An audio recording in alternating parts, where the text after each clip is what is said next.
Hello friends, today we will discuss about bone physiology. We will discuss about structure of bone, remodeling of bone and its significance. Now, bone it is specialized rigid connective tissue which forms skeleton. What are the functions of bones? Bones they have protective functions. They provide framework to protect vital organs and soft tissues of our body. They have mechanical functions. They provide support to the body and gives attachment to muscles and tendons. Bones, they have metabolic functions. They play an important role in calcium and phosphate metabolism. Bones, they have hemopoietic functions. Bone cells, they have red bone marrow which is important for the production of blood cells. Now, structure of bone. Periosteum. You can see here in the diagram, this is periosteum, that is fibrous connective tissue layer covering bone. And next, that is endosteum, this one. It is inner dense fibrous membrane.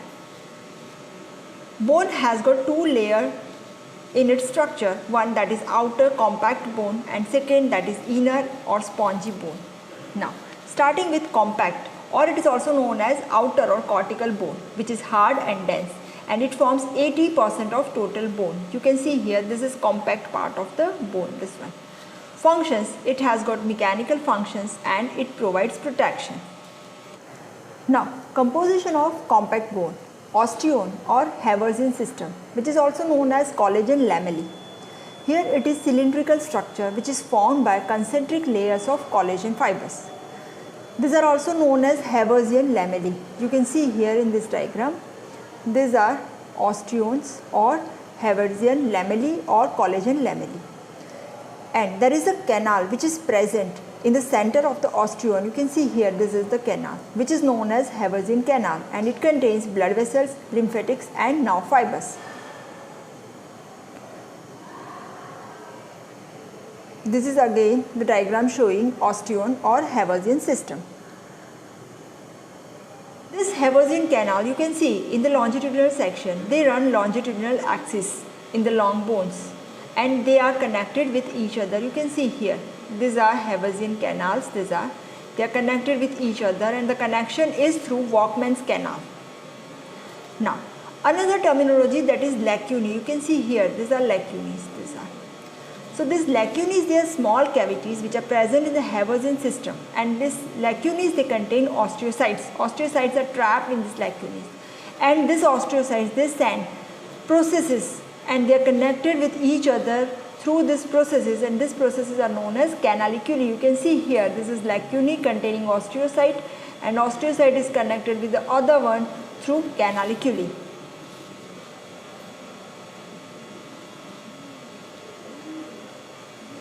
You can see here in this diagram, osteocytes, they are present in the lacunae and connected through canaliculi. Now, next is spongy bone, that is also known as trabecular bone or cancellous bone, which is present inside the compact bone, this one. It forms only 20% of the total bone.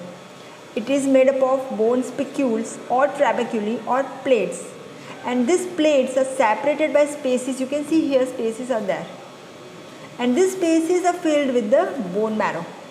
They contain red bone marrow mainly.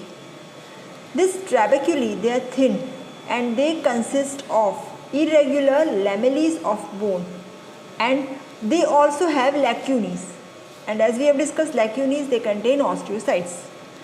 These trabeculae are also covered with the endosteum, and that is, we have discussed, endosteum is the dense connective tissue, and this contains osteoblast, osteoclast as well as stem cells. They are known as osteoprogenitor cells. You can see here, this is spongy bone, this one, this part. Okay. Composition of bone. Bone consists of bone cells, bone salts and organic matrix. Now, bone cells, they are osteocytes, osteoblast and osteoclast. Bone salts, they are hydroxyapatite crystals, and chemical formula for it, that is Ca10, PO4, and OH twice. And organic matrix, which is also known as osteoid, and this organic matrix consists of collagen fibers, that is one, and second is ground substance. Collagen fiber forms 90 to 95% of total organic matrix, and that is made up of type 1 collagens. And ground substance consists of extracellular fluid and proteoglycans. Proteoglycans are chondroitin sulfate and hyaluronic acid.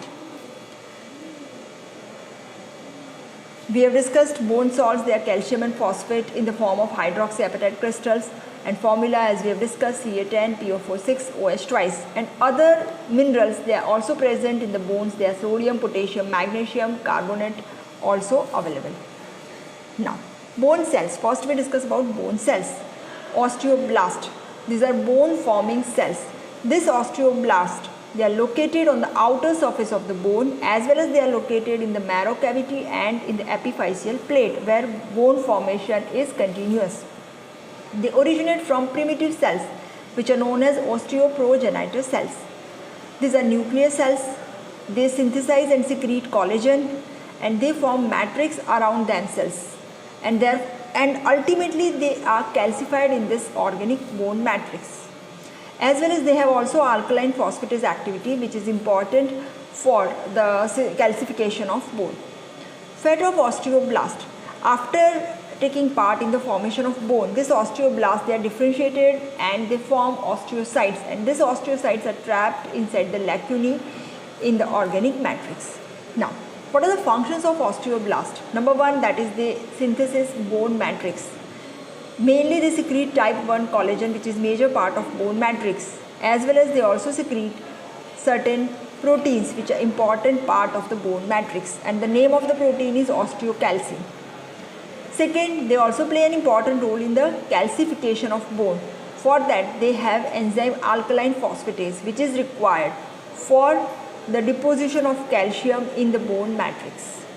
Third function, they cause synthesis of other proteins in the bone matrix. And fourth function, they are important for bone resorption because they indirectly activate osteoclast, and this osteoclast, they are important for bone resorption, and after bone resorption only new bone can be formed. So these are the functions of osteoblast. Now, next variety of bone cells, they are osteocytes. These are known as cells of mature bone.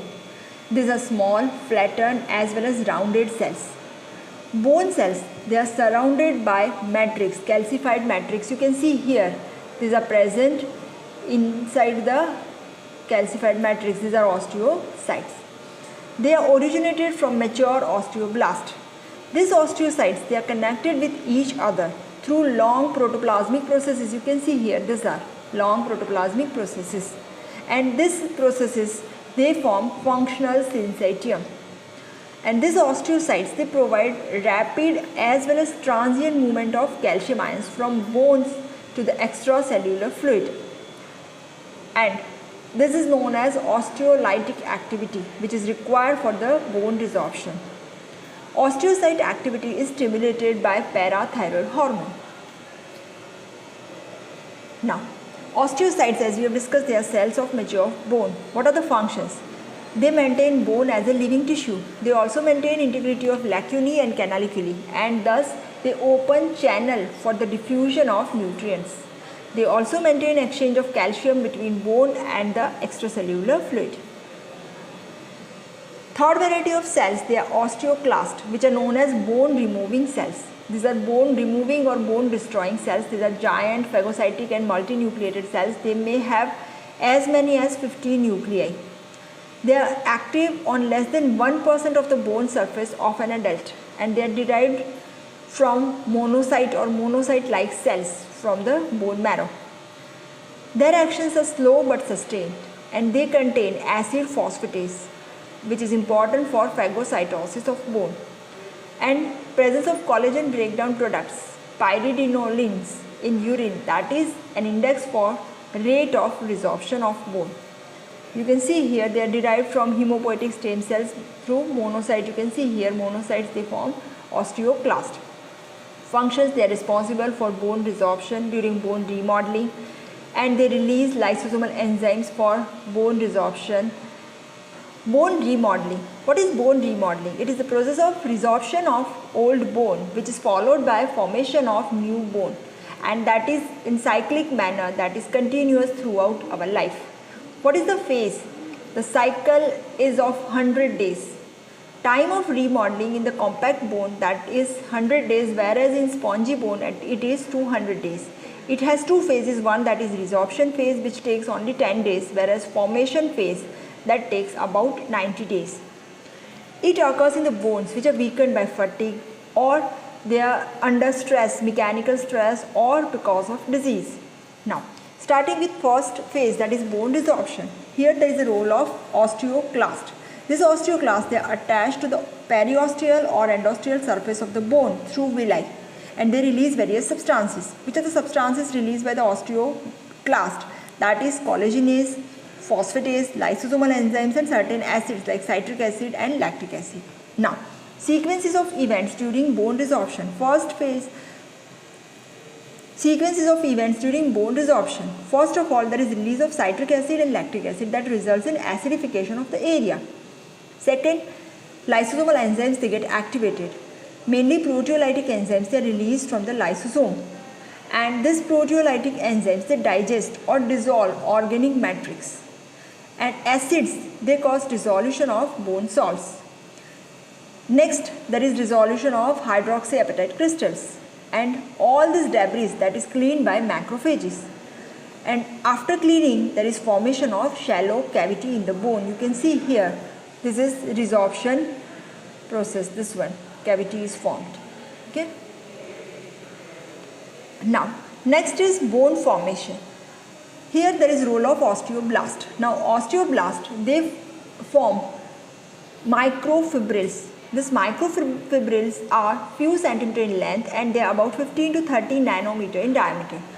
They separate bone fluid from the extracellular fluid, and they are connected with each other via protoplasmic processes, as well as they are connected to the osteocytes also through protoplasmic processes. Now, synthesis and release of collagen into this shallow cavity which is formed by the osteoclast. First stage, that is initial stage of bone production, that is secretion of collagen monomers and ground substance, mainly proteoglycans, they are produced by osteoblast. So first of all, collagen monomers are formed and ground substance is formed.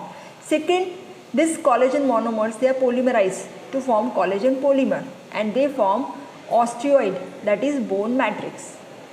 Third step, that is after bone matrix is formed or osteoid is formed, after formation of osteoid, osteoblasts are entrapped in this osteoid and they are converted into osteocytes which are mature bone cells. Next is after osteoid is formed, now calcium salts, they get precipitated. They are precipitated on the surface of the collagen fibers. Here this precipitate first appear at various intervals, and these intervals, they are known as nidi. You can see here nidi. And after precipitation, they rapidly multiply and they grow over a period of days and weeks, and they are converted into hydroxyapatite crystals. Now, various factors, they affect process of osteoid formation, that is by various growth factors, and they are tumor growth factor beta, insulin-like growth factor 1, insulin-like growth factor 2, platelet-derived growth factor, insulin growth hormone, sex hormones, estrogen and androgens, thyroid hormones, calcitriol and calcitonin. All they increase the osteoid formation. Mineralization of bone, that is controlled by parathyroid hormone, calcitonin and vitamin D active form, that is 1,25-dihydroxycholecalciferol. Permeability of bone cells to the calcium ion, that is increased by parathyroid hormone, and this permeability is reduced by calcitonin. Now, what is the significance of continuous remodeling? Bone adjusts its strength to the degree of bone stress, which means more the stress, more will be the strength of bone, and this is the reason why athletes, they have heavy and strong bones. Second, that is remodeling maintains shape of the bone. Third, old bone, that is replaced by new tough bone. Fourth significance, it plays an important role in the calcium homeostasis. Now, regulation of bone remodeling. Exercise stimulates bone remodeling and it increases strength of bone with increase in the stress. Physical stress, bone remodeling is stimulated and the strength increases. Various hormones, estrogen and androgens, they decrease bone resorption and they stimulate bone formation. growth factors, they stimulate bone formation. So thus bone remodeling is affected by various factors. That's all about bone physiology. Thank you.